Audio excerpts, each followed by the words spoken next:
돈을 왜 버려? 하지 마세요. 저는 완전 비추입니다. 말이 그렇대서 대화인지 돌려막기예요. 장난 좀 치지 마세요. 제발 좀. 이게 무슨 짓이냐고. 그럴듯하게 포장 양쪽에 해놓고 지들끼리 스스로 다 떼먹고. 네, 안녕하세요. 여러분들의 돈 세는 공을 막아드리고 재테크 상식을 올려드리는 오울추분 동구멍 정보입니다. 바로 왜 이래? 오늘의 주제는 뭔가요?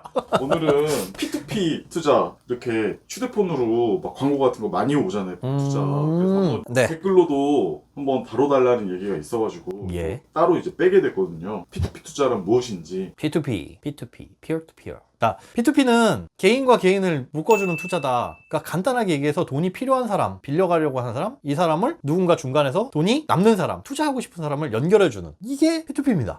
근데 모든 투자가 사실 다 이런데. 뭐 은행도 그렇잖아. 우리 빌려주고 은행에서 네. 그 돈 가지고 이제 뭐 하고 다시 갚는 거고. 자, 이게 가장 큰 차이점은 뭐냐면 은행하고 똑같아요. 그런데 은행은 뭐냐, 우리가 돈을 갖다 맡기면 맡긴 거에 대한 이자를 우리한테 주고, 그 다음에 누군가에게 빌려줄 때 대출 이자를 걔네들이 받고, 그래서 예대마진이라는 걸 챙겨가잖아요. 그리고 우리가 돈을 은행에다 갖다 맡길 때 그 돈이 누구한테 들어갈지 몰라요. 그리고 누구한테 들어가서 대출을 해줘가지고 은행이 떼어먹힌다고 하더라도 그 손실을 우리가 입진 않아요. 그쵸? 우리가 손해를 보거나 할 것도 없고 그냥 우리는 약속된 이자만 받으면 되는데, P2P는 이 돈이 어디로 들어갈지를 우리가 먼저 골라요. 정할 수가 있어요. 개인이나 어떤 조그만 기업에 투자를 하다 보니까 어디에 투자될지 투자자가 고를 수 있고, P2P 업체라는 건 그 중간에서 이 사람들을 먼저 물색을 해주고, 그 다음에 투자할 사람 모이세요, 이런 것들을 해주는. 그래서 조금 더 가까운 개념의 개인과 개인 간의 투자다, 그렇게 이해하시면 됩니다. 그러면 은행은 네. 아까 얘기했듯이 뭐 손실이 나더라도 그거 책임을 우리한테 떠넘기지 않는데, 개인과 개인 간의 거래이기 때문에 안전한 상품이에요? 아니요, 안전하지 않습니다. 그런 안전장치 전혀 없어요. 물론 일부 P2P 업체에서는 안전장치를 걸어놓은 곳들도 있기는 해요. 있기는 한데, 지금 제가 쭉 한번 보니까 대부분의 P2P 업체들이 그런 안전장치가 없습니다. 은행은 예금자 보호가 있어서 5천만 원까지는 우리가 보호를 받지만, P2P 같은 경우에는 P2P 업체에서 그냥 주선만 해준 거예요. 맞선이라고 보시면 돼요. 소개팅인데 소개팅 남녀가 만나가지고 잘 되든 못 되든 이 둘 간의 문제지, 소개팅을 해준 뭐 주선자, 물론 진짜 개차반 같은 사람을 해줬다 그러면 욕할 수는 있겠지. 뭐 날 뭘로 보고 이딴 애를 해줬어, 그러면 그냥 욕만 하고 끝이지. 사실상 다른 애 해줄게, 이거는 그 해당 업체에서 주선자가 해줄 영역입니다. 근데 지금 업체를 보면 이거 투자 내가 우리가 손해본 만큼 어느 정도는 보호해줄게, 이런 게 거의 없어. 그게 있으면, 가능하면 뭐 있다면 있는 곳으로 골라가지고 들어갈 만하기도 한데, 대부분의 업체가 주선만 해주고 끝이에요. 끝. 그러니까 이 사람들이 안 갚는다, 그렇게 됐을 때 손실은 고스란히 투자자가 입을 수 있다. 추천하는 편이세요? 아니면 좀 이렇게 부정적으로 보는 편이세요? 절대 비추, 완전 부정 하지 마세요. 일단 수익률이 높은데요, 많이 이익 받는데, 그러면 그 운 좋은 거예요. 그러니까 이거는 1번 안전장치가 거의 없다. 이 사람들이 안 갚았을 때 돌려받을 수 있는 안전장치가 1번 없다. 있는 업체도 있긴 하지만, 그러면 뭐 그런 거는 뭐 말리지 않겠어요. 그런데 2번, 이 사람들이 얼마나 안 갚을 거에 대한 위험 측정이 안 돼요. 연체율이 여기는 0%인데요 자, 보세요. 이제 막 P2P 업체가 사업을 시작했어요. 이제 빌려주기 시작합니다. 이 업체의 연체율은 몇? 0. 자, 만기가 1년 남았어요. 한 9개월 영업했어요. 아직까지도 한 번도 만기가 안 돌아왔죠. 그럼 연체율은 몇? 0. 연체율이 이게 위험 판단의 지표가 돼요? 안 돼요. 근데 연체율이 여긴 제로던데요?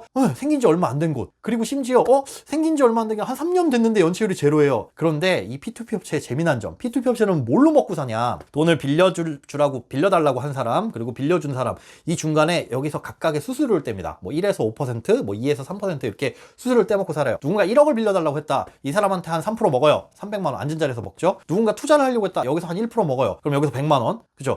1억을 이렇게 토스해주면서 요 가운데서 먹는 게 한 4%, 5% 남짓을 떼 먹어요. 그런데 이 사람이 돈을 빌려가자마자 다음 달에 돈이 어디서 생겨가지고 갚았어. 자, 그러면 이 사람은 위험을 감수하고 뭔가 투자를 했는데 수수료는 떼이고 받은 이자 있어요?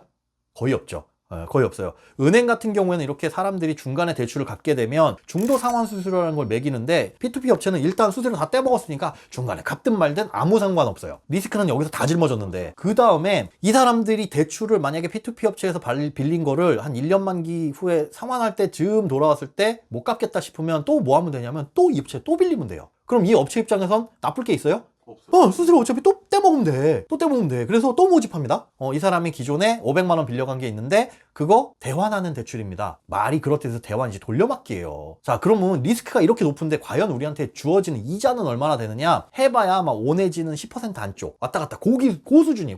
그거 먹자고 위험 측정이 안 된 곳에 투자를 한다?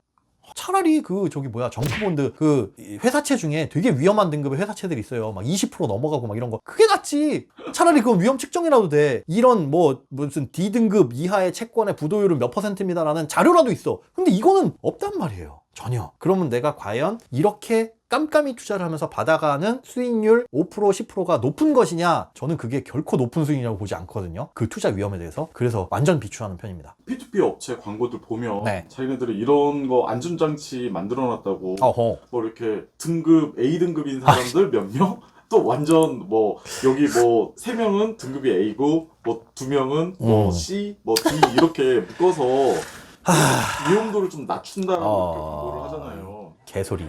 개소리. 진짜 그럴듯한 소리. 근데 가만히 들어보면 자 보세요. 신용등급 A로 묶인 사람 100명은 안전합니다. 그런데 거꾸로 이 사람들이 뭐라고 광고를 하냐면 이거를 이제 분산 투자를 해주겠대요. 부도율이 되게 높은 사람. 그러니까 누가 봐도 연체가 될 것 같은 사람. 막 월급이 500만 원인데 카드값으로 450만 원 쓰는 사람. 그리고 빚도 막 1억씩 있어요. 야 이거 조만간 이 사람 터질 것 같은데? 라고 하는 위험한 사람들 10명을 안전한 사람들 90명과 섞어 놓으면 이게 위험 분산이에요? 이 사람들 10명의 부도율은, 연체율은, 위험률은 그대로예요. 본질은 변하지 않았어요. 그런데 그냥 이 사람들과 섞였다는 이유로 이게 안전한 어떤 묶음이 돼서 이걸 권유합니다. 이거 오히려 잘 갚을 만한 90명의 사람들까지 이상하게 희석되는 이런 게 과연 안전한 투자냐 분산 투자냐? 아니요. 전혀. 절대. 네버에버. 맞아. 절대로 이건 낚이지 마세요. 그냥 돈 잃을 가능성이 더 높아졌을 뿐입니다. 이 10명이 섞이는 바람에. 그리고 그들이 얘기하는 무슨 자기네들 자체적으로 평가한 신용등급이 무슨 1등급입니다. A등급입니다. 막 이러는데 안에 들어가서 보면 이 사람은 연체 이력이 과거 없었던 점을 감안해서 A등급입니다. 아니 그러면 연체한 사람이면 거기를 받아주겠냐고. 어떤 잣대로 이걸 위험등급을 평가하는지 조차도 없어요. 이런 기준도 없어요. 업체들이 자기네들끼리 야 이거 그럴듯하지 않냐? 월급이 1000만 원인 사람이 연체율 없으면 이거 A등급으로 뽑을까? 그래 좋아. 이런 식이거든요. 전혀. 아주 위험합니다. 아주 위험한데 기대할 수 있는 수익은 그 위험에 비해서 너무 낮다. 저도 예전에 이거 P2P 투자 맨 처음에 나왔을 때 A 업체에서 어딜까? 업체에서 호기심에 몇십만 원씩 한 3명인가 4명 빌려준 적이 있었는데 처음에는 잘 들어와요. 돈이 잘 들어와. 근데 이게 거의 만기를 앞두고 갑자기 한 명이 부도를 해. 그러면 이게 오히려 손해야. 이게 안 터진다 뿐이지 지금 P2P의 전체적인 빌려간 돈을 보면 한 6조 정도가 넘어갔더라고요. 1월 기준에서. 이게 1년 사이에 2배가 뛰었습니다. 진짜. 그러니까 P2P가 좋아서가 아니라 은행 대출 막힌 분들, 물론 급하신 분들이 달콤하긴 해요. 이 P2P 업체라는 게 금리도 낮죠. 중도상환 수수료도 없죠. 일단 수수료만 일부만 한 3에서 5%만 부담하면 돈 구하기도 상대적으로 쉬워요. 그래서 빌려가는데 이 빌려가는 사람들의 도대체 어떤 재산 상태고 재무 상태인지를 파악을 할 수가 없어요. 그걸 다 파악해서 은행에서 거절한 사람들인데 그 대상이 여기에다 깜깜이 투자 굉장히 위험한 거고 또 일부는 그런 곳도 있습니다. 진짜 저거 보고 기가 찼던 것. 1금융권 대출로 나가는 걸로 취급된다. 이게 뭐냐면 그런 비슷한 광고 보신 적 있을 거예요. 이게 어떤 구조냐면요. 이건 은행이 조금 반성해야 될 부분인데 P2P 업체가 있죠. 투자 자금을 모아요. 투자자들한테. 1억을 딱 모았어요. 이 1억을 뭘로 하냐면 은행에 담보로 겁니다. 예를 들어 돈구멍 은행이 있다. 돈구멍 은행에다가 담보로 걸어요. 그럼 돈구멍 은행은 이 1억을 담보로 1억을 대출을 해줘요. 1억 담보 대출이에요. 현금 담보 대출, 예금 담보 대출. 이 대출로 투자자한테 돈이 갑니다. 자, 그러면 이 투자자의 입장에서는 1억을 줘야 하면 뭘로 나오냐면 1금융권에서 빌려준 거니까 1금융권 대출로 나가요. 예쁘죠? 그런데 만약에 이 사람이 돈을 못 갚는다. 이런 상황이 발생하면 어떻게 돼요? 은행에서는 돈을 못 갚았어? 담보로 잡은 거 이거 우리가 떼갈 거야. 은행은 무위험이죠. 그러면 결국은 돈 못 갚아도 그만, 안 갚아도 그만. 야, 이 사람 신용 그지 같은데 그냥 빌려줘. 어차피 이거 우리가 떼어먹으면 되는 거니까. 이렇게 돼요. 그런데 투자자 입장에서 뭐예요? 은행이 빌려줬다. 그럴듯하죠? 투자자한테 장난 좀 치지 마세요. 제발 좀. 이게 무슨 짓이냐고.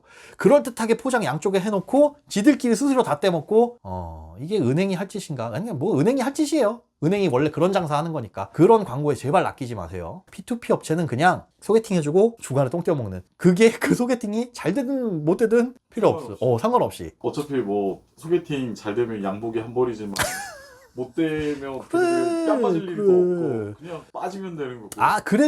그래도 얘네들이 신경 쓰는 건 뭐냐면 계속 사업을 영위해 나가야 되기 때문에 그래도 뭔가 자체적으로 걸르긴 걸릅니다. 그러나 이 사람들, P2P를 찾은 사람들의 1번의 목적은 1금융권에서 대출이 안 나오기 때문에 그래서 오는 사람들이에요. 그만큼 위험하다. 그거는 꼭 생각을 해두셔야 됩니다. 그러면 소장님 의견은 P2P 투자 같은 경우에는 그냥 뭐 한 50만 원 정도 내가 아예 없어져도 좋다. 이런 돈 그냥 버린다 셈 치고 그냥. 버린다는 셈 치고. 근데 그거야. 야, 그럴 거면 삼성전자 10주를 사는 게 낫지 않냐? 맞아. 버려도 되는 돈이면 날 줘요, 차라리. 그렇게 안전하지 않고 불안하고 투자가 잘 될지 안 될지도 모르는 모르고 아무것도 잣대가 없는데 왜 해? 도대체? 그게 수익이 막 엄청난 것도 아니야. 심지어 수익이 났는데 세금도 많이 떼요. 27.5%대요. 그러게 많이 때? 이게 비영업대기면, 그러니까 돈 놓고 돈 먹기라고 해가지고 이거는 야 네가 일해서 번 돈이 아니잖아 해서 25% 플러스 지방세 2.5% 합쳐가지고 27.5% 세금을 떼니까 10% 수익 나봐야 막 100만 원 넣었어. 근데 막 10% 수익이래. 그래가지고 10만 원을 기대했는데 27,500원을 떼는 거예요. 뭐냐고. 세금대로 다 떼고 수수료도 또 떼이고 이걸 왜 해? 하지 마세요. 결론은 절대 하지 말기. 하지 마셔라. 아니 그거 진짜 버릴 돈이면 하시는데 돈을 왜 버려? 하지 마세요. 저는 완전 비추입니다. 끝. 자, 오늘은 P2P에 대해서 알아봤는데요. 혹시나 궁금하신 부분 있으시면 뭐 댓글 남겨주시면 저희가 영상을 추가로 제작하거나 댓글에 대댓글로 알려드리도록 하겠습니다. 감사합니다. 끝!